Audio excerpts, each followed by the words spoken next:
Hello everyone, welcome to Lochan academy. Lochan academy में आपका स्वागत है। हमारी करंट अफेयर्स सीरीज में आज हम पढ़ेंगे India's rising forex reserves amid कोविड-19। तो इंडिया का जो फॉरेन एक्सचेंज रिजर्व है वो हाल ही में बढ़ रहा है कोविड-19 के चलते हुए भी।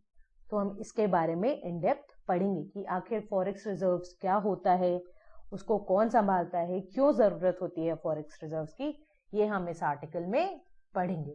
मेरा नाम है अर्षिता अग्रवाल। तो ये पर्टिकुलर लेक्चर आपके इकोनॉमी सेक्शन के लिए बहुत ज्यादा इंपॉर्टेंट है। हमारी एक daily current affairs analysis series भी है जिसमें हम हिंदी में करंट अफेयर्स डालते हैं। उसमें डेली अपडेट किया जाता है और वो आपके यूपीएससी प्रीलिम्स और मेंस के लिए बहुत ही ज्यादा इंपॉर्टेंट है। ये डेली करंट अफेयर्स का सब्सक्रिप्शन वैसे ₹500 का है, पर अभी सिर्फ जून के महीने में ये ₹400 का होगा। आप इसे अभी परचेज कर सकते हैं क्योंकि इसका प्राइस जुलाई के महीने से बढ़ के ₹600 होने वाला है।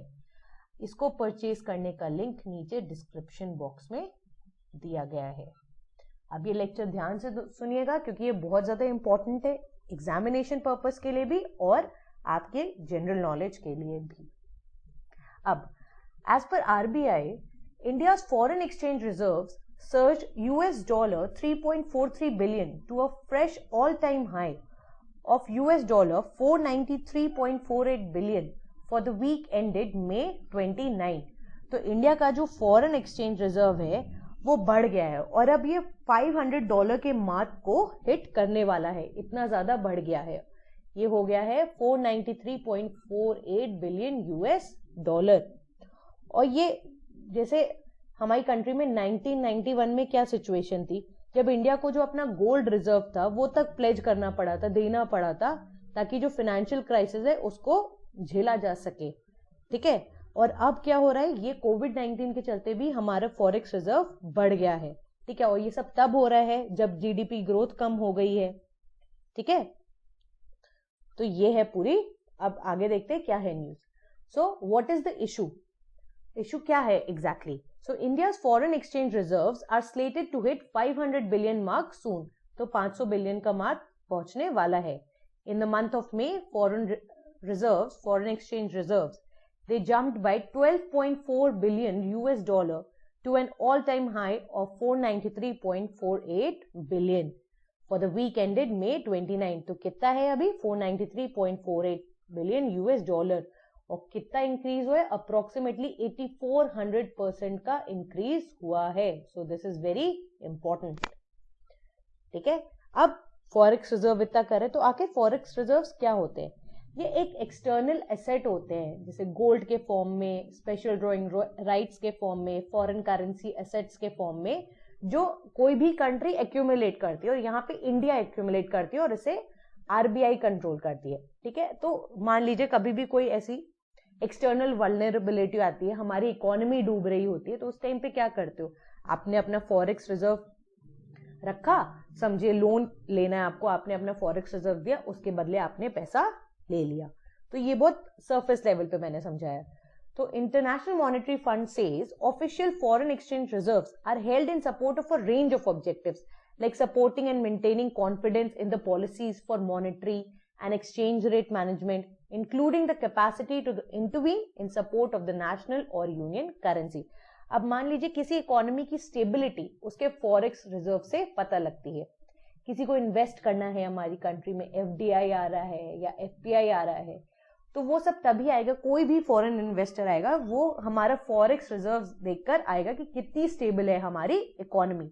और कोई भी वल्नरेबल सिचुएशन आ रही है तो फॉरेन करेंसी क्या करेगी, ये लिक्विडिटी, जो फॉरेन एक्सचेंज होते हैं, ये लिक्विडिटी मेंटेन करने में हेल्प करेगी और कोई भी शॉक वाली सिचुएशन से बचाएगी।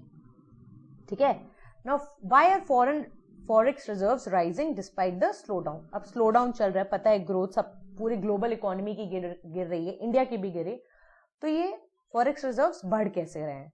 तो सबसे पहले बहुत सारे फॉरेन इन्वेस्टर्स आए, उन्होंने कई इंडियन कंपनीज में लास्ट 2 मंथ्स में स्टेक्स लिए।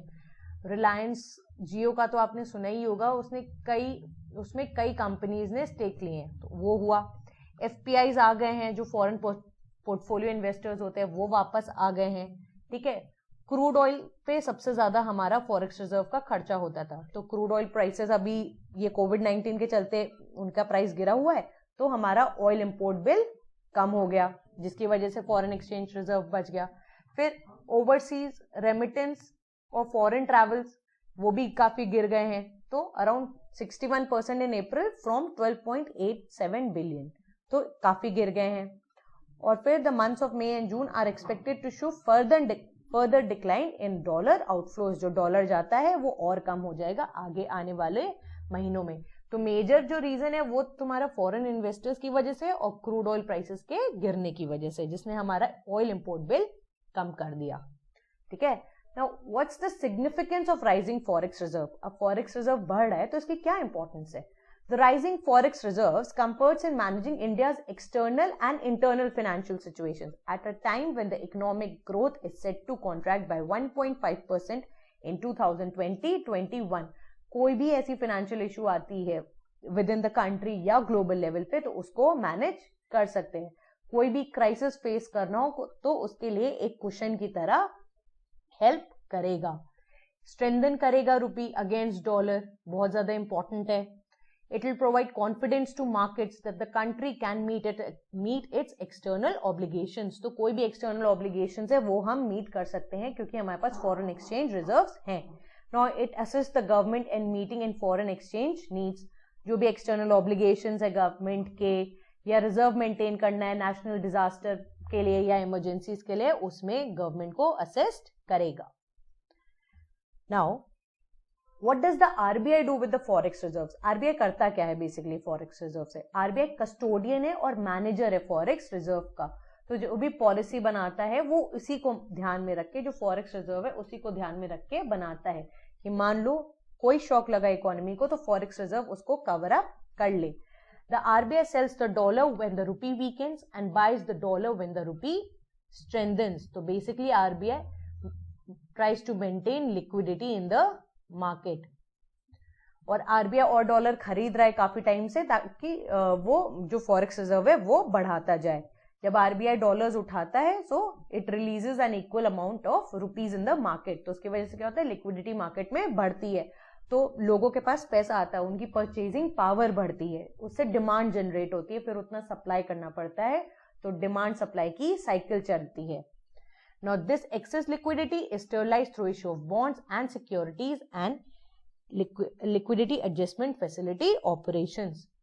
तो अगर excess liquidity होगी तो bonds issue करते हैं और वापस पैसा मार्केट से उठा लेते हो, RBI ये सब मैनेज करता है। Now तो ये था पूरा about the forex reserve कि forex reserve क्यों बढ़े और कैसे हुआ। और अब एक और चीज है कि where are the Indian forex reserves kept? So the RBI Act 1934 provides the overarching legal framework for deployment of reserves in different foreign currency assets and gold within the broad parameters of currencies, instruments, issuers and counterparties. तो कौन सा act regulate करता है? RBI Act of 1934. So this is important.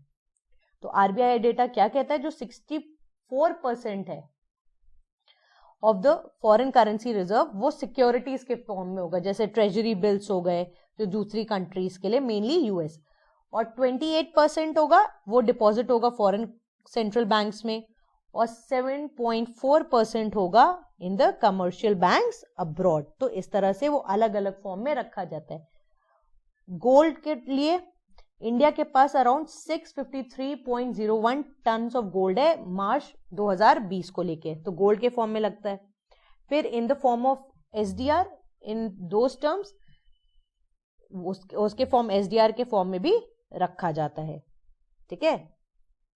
तो ये था पूरा about the foreign exchange reserves और क्या है उसकी वैल्यू, ठीक है। अगर आर्टिकल पसंद आया तो लाइक बटन दबाओ, सब्सक्राइब करना मत भूलो चैनल को, और शेयर करो सबके साथ ताकि वो भी देख सके हमारा वीडियो। बेल आइकन भी दबाओ ताकि जब भी हम कोई वीडियो अपलोड करें तो आपको नोटिफिकेशन मिल जाए। तो आज के लिए बस इतना ही, मिलते हैं अगले वीडियो में। धन्यवाद।